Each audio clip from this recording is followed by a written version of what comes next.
Social science എക്സാമിന് ബാങ്കിങ്ങിൻ്റെ ഏരിയയെന്ന് ചോദിച്ച Malayalam medium questions ആണ് നമ്മളിപ്പോൾ ഈ വീഡിയോയിൽ ഡിസ്കസ് ചെയ്യുന്നത്. ഇനി അങ്ങോട്ടുള്ള വീഡിയോസിൽ ക്ലബ് ചെയ്തിട്ടായിരിക്കും രണ്ട് മലയാളം മീഡിയത്തിൻ്റെയും ഇംഗ്ലീഷ് മീഡിയത്തിൻ്റെയും ഒരു വീഡിയോയിൽ തന്നെയായിരിക്കും പറയുന്നത്. അപ്പോൾ തൊട്ട് മുന്നേ ഇംഗ്ലീഷ് മീഡിയത്തിൻ്റെ വീഡിയോ അപ്ലോഡ് ചെയ്തിട്ടുണ്ട്. 18ാമത്തെ ക്വസ്റ്റ്യൻ നോക്കാം. വായ്പകൾ നൽകാനായി ബാങ്കുകൾ സ്വീകരിക്കുന്ന ഏതെങ്കിലും 3 ഈടുകൾ സൂചിപ്പിക്കുക. നമ്മൾ ഗോൾഡ് വെച്ചിട്ട് നമുക്ക് വായ്പകൾ എടുക്കാം. അതുപോലെ തന്നെ ആധാരം അല്ലേ, പ്രോപ്പർട്ടി ഡോക്യുമെൻറ്റ്സ് വെച്ചിട്ട് എടുക്കാം. അതുപോലെ സാലറി സർട്ടിഫിക്കറ്റ് വെച്ചിട്ട് എടുക്കാം അല്ലേ. പിന്നീട് അതുപോലെ തന്നെ ഫിക്സഡ് ഡെപ്പോസിറ്റ് ചെയ്തിട്ടുണ്ടെങ്കിൽ അതിൻ്റെ സർട്ടിഫിക്കറ്റ് വെച്ചാൽ നമുക്ക് ലോണുകൾ കിട്ടും. ഓക്കെ ആണല്ലോ, വായ്പകൾ കിട്ടും കേട്ടോ. 23ാമത്തെ ക്വസ്റ്റ്യൻ നോക്കാം. ഇലക്ട്രോണിക് ബാങ്കിങ്ങിനെ കുറിച്ച് ഒരു കുറിപ്പ് തയ്യാറാക്കാനാണ് കേട്ടോ. ഇതാട്ടോ ഇലക്ട്രോണിക് ബാങ്കിങ്ങും അതിൻ്റെ ഉപയോഗം കൊടുത്തിട്ടുണ്ട്. ഉപയോഗം കുറഞ്ഞ സമയം മതിയാവും, സർവീസ് ചാർജ് കുറവാണ്.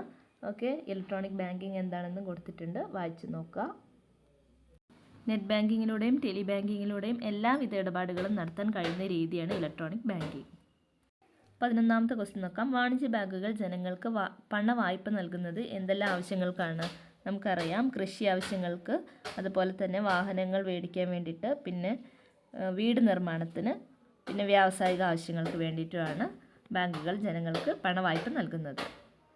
ഇതിലും 11ാമത്തെ ക്വസ്റ്റ്യൻ നോക്കാം. ഭാരതീയ റിസർവ് ബാങ്കിൻ്റെ ധർമ്മങ്ങൾ എന്തെല്ലാം? ബാങ്കുകളുടെ ബാങ്കാണ്, അതുപോലെ തന്നെ കറൻസി അച്ചടിക്കുന്നത് റിസർവ് ബാങ്കാണ് അല്ലേ. ഇത് ആൻസർ നോക്കാം, ഇവിടെ കൊടുത്തിട്ടുണ്ട്. നോട്ട് അച്ചടിച്ചിറക്കൽ, അതുപോലെ തന്നെ വായ്പ നിയന്ത്രിക്കുക സർക്കാരിൻ്റെ ബാങ്ക്, ബാങ്കുകളുടെ ബാങ്ക്. ഓക്കെ ആണല്ലോ. 20ാമത്തെ ക്വസ്റ്റ്യൻ നോക്കാം. പേയ്മെൻറ്റ് ബാങ്കുകളുടെ സവിശേഷതകൾ പട്ടികപ്പെടുത്തുക കേട്ടോ. അതിൻ്റെ ആൻസർ നോക്കാം. ഓക്കെ, അത് ലോൺ പ്രൊവൈഡ് ചെയ്യില്ല കേട്ടോ. അതുപോലെ തന്നെ ഡെബിറ്റ് കാർഡാണ് നമുക്ക് പ്രൊവൈഡ് ചെയ്യുക, ക്രെഡിറ്റ് കാർഡ് പ്രൊവൈഡ് ചെയ്യില്ല. ഡെബിറ്റ് കാർഡ് തരില്ല, അതുപോലെ തന്നെ ലോൺ തരില്ല. പിന്നെ എന്താണ്, ആളുകളിൽ നിന്നും 1 ലക്ഷം രൂപ വരെയാണ് ഡെപ്പോസിറ്റുകൾ സ്വീകരിക്കുക. ഓക്കെ, അതുപോലെ RBI സ്പെസിഫൈ ചെയ്തിട്ടുള്ള ഒരു പലിശയാണ് നമുക്ക് തരുന്നത്. ഓക്കെ ആണല്ലോ, ഇത്രയും കാര്യങ്ങളാണ് കേട്ടോ.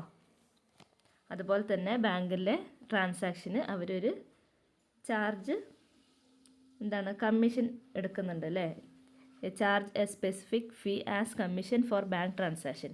ബാങ്ക് ഇടപാടുകൾക്ക് ഒരു ചെറിയ തുക കമ്മീഷൻ എടുക്കുന്നുണ്ട്.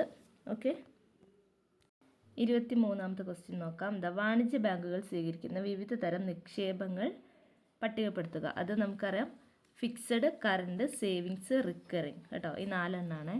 Fixed, current, savings and recurring. Okay ആണല്ലോ. പിന്നെ ഇലക്ട്രോണിക് ബാങ്കിങ്ങും അതുപോലെ തന്നെ ഇത് ഇംഗ്ലീഷ് മീഡിയം ക്വസ്റ്റ്യൻ ആണ് കേട്ടോ. കോർ ബാങ്കിങ്ങിനെ കുറിച്ചും ഒരു കുറിപ്പ് തയ്യാറാക്കാൻ, അത് നിങ്ങളൊന്ന് നോക്കി വെക്കണം കേട്ടോ. അപ്പോൾ ബാങ്കിങ്ങിൻ്റെ ഭാഗത്തുനിന്ന് ഇത്രയും ക്വസ്റ്റ്യൻസ് ആണ് വന്നത്. സിമ്പിളാണ്, ജസ്റ്റ് ഒന്ന് വായിച്ചിട്ടുണ്ടെന്നുണ്ടെങ്കിൽ നിങ്ങൾക്ക് ഓർമ്മ കിട്ടും. ഓക്കെ.